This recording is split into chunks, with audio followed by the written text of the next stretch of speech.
Hello बच्चों, आज का जो टॉपिक है वो है सभा एवं समिति। बच्चों, आज मैं आप लोगों को सभा एवं समिति के विषय में पढ़ाऊंगी। बच्चों, शुरू करने से पहले सबसे पहले हम लोग ये जानेंगे कि ये सभा और समिति किसे कहते हैं। तो बच्चों, सभा एवं समिति जो है वो वैदिक साहित्य में सभा एक ग्राम संस्था के रूप में और समिति एक राजनैतिक संस्था के रूप में उल्लिखित है। इसका अर्थ ये है कि हमारा जो वैदिक जो साहित्य है उसमें कहा गया है कि जो सभा है वो एक ग्राम संस्था थी और जो समिति है यह एक राजनैतिक संस्था के रूप में प्रचलित थी तथा राजा समिति के बैठकों में भाग लेता था। समिति में राज्य की समस्याओं पर वाद विवाद भी होता था। तो बच्चों, इससे स्पष्ट ये हो रहा है कि ये जो सभा एवं समिति थी ये प्राचीन काल में एक जन संस्थाएं होती थी। अथर्ववेद में सभा और समिति को प्रजापति की 2 पुत्रियां कहा गया है। हमारा जो अथर्ववेद है, आप लोग को पता होगा कि वेद 4 प्रकार के हैं, ऋग्वेद, अथर्ववेद, यजुर्वेद, सामवेद। ठीक है, तो जो हमारा अथर्ववेद है उसमें सभा और समिति को प्रजापति की 2 पुत्रियां कहा गया है तथा ये जो संस्थाएं थीं, जन संस्थाएं, सभा एवं समिति, ये राजा की निरंकुशता पर प्रभावशाली नियंत्रण रखती थी। तो बच्चों, इतना तो क्लियर हुआ कि ये जो सभा एवं समिति है ये प्राचीन काल में ये जन संस्थाएं होती थी। इसमें राजा भाग लेता था तथा वहाँ पर राज्य की समस्याओं पर वाद विवाद किया जाता था। और अथर्ववेद में सभा और समिति को प्रजापति की 2 पुत्रियां कहा गया है। तो बच्चों, अब हम लोग सभा एवं समिति को विस्तार से पढ़ेंगे और सभा के अर्थ को, समिति के अर्थ को, सभा की और समिति की क्या संरचना थी, सभा एवं समिति के क्या कार्य थे, इनके बारे में विस्तार से जानेंगे। तो सबसे पहले सभा के बारे में जानते हैं कि सभा 2 शब्दों से मिलकर बना है, स प्लस भा, जिसका वास्तविक अर्थ है चमकना। सभा 2 शब्दों से मिलकर बना है, स प्लस भा, जिसका वास्तविक अर्थ होता है चमकना। अर्थात सभा वह है जो चमकती है या जिसके सदस्य प्रतिष्ठित व्यक्ति हों या वह स्थान जहाँ ऐसे व्यक्ति एकत्र हों उसे सभा कहा जाएगा।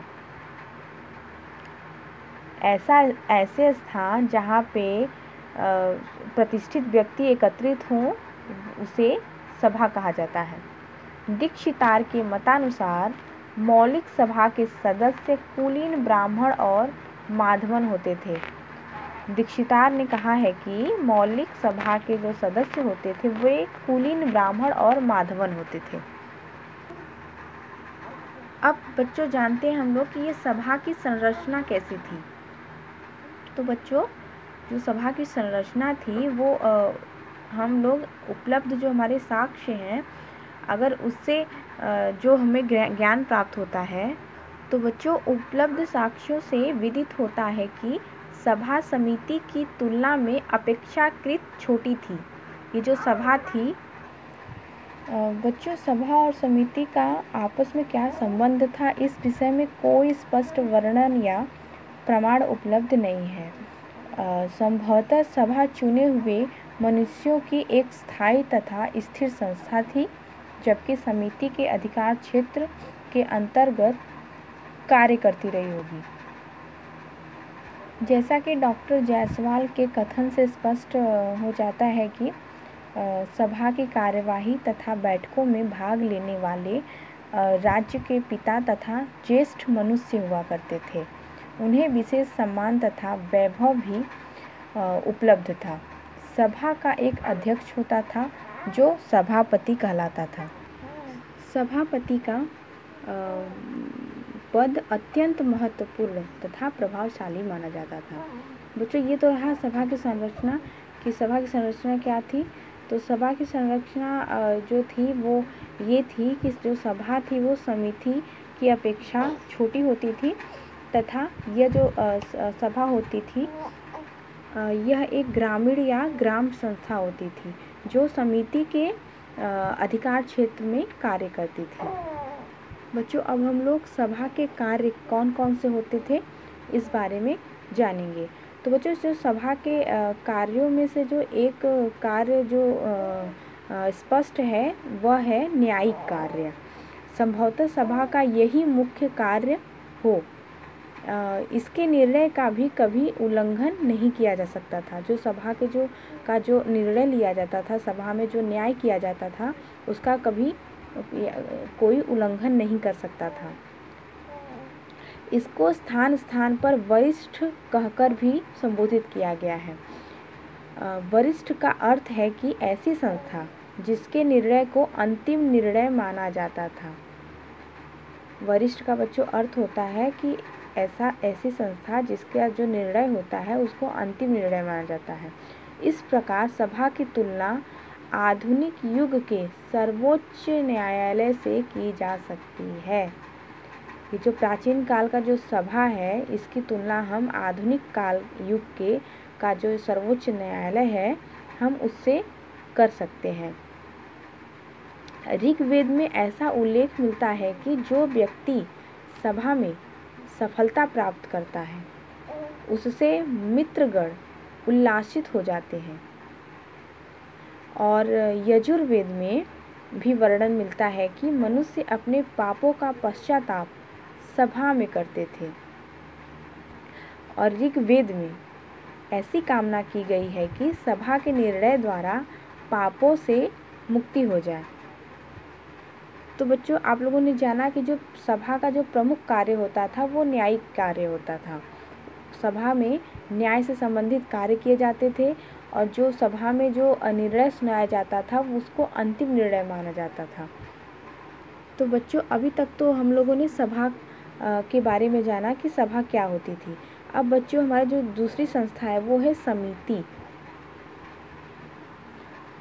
जैसा कि पहले बच्चों मैंने आप लोगों को बताया कि जो सभा होती थी यह एक ग्रामीण संस्था होती थी और जो समिति होती थी यह एक राष्ट्रीय संस्था होती थी। इसका जो अधिकार क्षेत्र होता था वो सभा से विस्तृत होता था। तो बच्चों, सबसे पहले हम लोग सभा के अर्थ को समझते हैं। ये जो सभा नहीं, समिति। सबसे पहले हम लोग बच्चों समिति के अर्थ को समझते हैं। तो बच्चों, समिति के संबंध में अपने विचार प्रकट करते हुए डॉक्टर काशी प्रसाद जायसवाल ने लिखा है कि वैदिक अध्ययन से पता चलता है कि प्राचीन काल में जो आर्य जाति थी वे राष्ट्रीय जीवन और गतिविधियों की अभिव्यक्ति जन संस्थाओं द्वारा होती थी। और हमारे प्राचीन पूर्वजों की इस प्रकार की सबसे महान संस्था जो थी वो समिति थी। समिति जो है वो दो शब्दों से मिलकर बना है, सम प्लस इति, जिसका अर्थ है एकत्र होना। तो बच्चों, समिति जो है वो संपूर्ण जनता की राष्ट्रीय सभा थी। जैसा आप लोग को मैंने बताया कि ये जो समिति थी यह एक राष्ट्रीय संस्था थी, राष्ट्रीय सभा थी।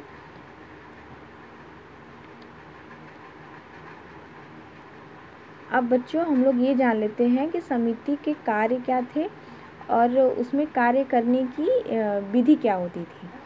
तो समिति के कार्यों की जो सूचना है वो हमें विभिन्न संदर्भों से प्राप्त होती है। वैसे तो सामान्यतया व्यक्तियों के राष्ट्रीय जीवन से संबंध रखने वाले सभी कार्य उस समय इस संस्था को करने पड़ते थे।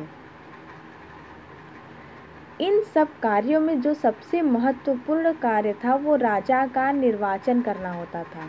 तो समिति का जो सबसे महत्वपूर्ण कार्य होता था, पहले तो ये राष्ट्रीय स्तर के ही कार्य करता था, और उसमें से भी जो सबसे महत्वपूर्ण कार्य होता था वो राजा का निर्वाचन करना होता था।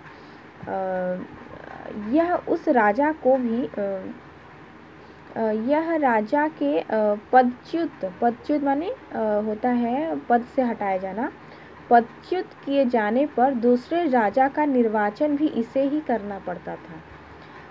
यह उस राजा को भी पुनः निर्वाचित कर सकती थी जिसको इसने पदच्युत अथवा देश निकाला दे दिया हो। यह उस राजा को भी निर्वाचित कर सकती थी जिसको इसने खुद ही पदच्युत किया हो। इस प्रकार संवैधानिक दृष्टि से यह एक प्रभुसत्ता संपन्न संस्था थी। ऋग्वेद तथा अथर्ववेद में की गई प्रार्थना से स्पष्ट हो जाता है कि राज्य संबंधी मामलों पर इस समिति में विचार विमर्श किया जाता था।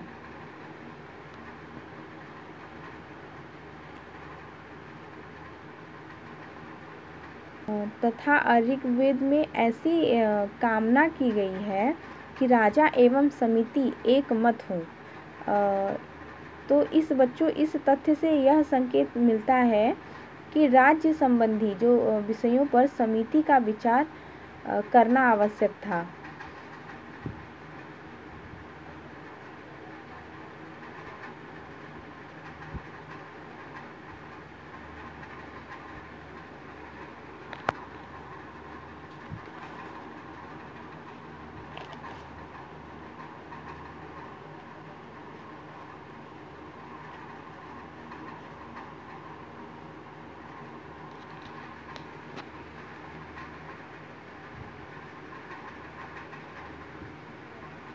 तो बच्चों, जो समिति का जो प्रमुख कार्य होता था तो वो राजा का निर्वाचन करना ही होता था। तो समिति और राजा के बीच क्या संबंध होते थे या कैसे संबंध होते थे, इसके बारे में मैं आप लोगों को बता रही हूँ।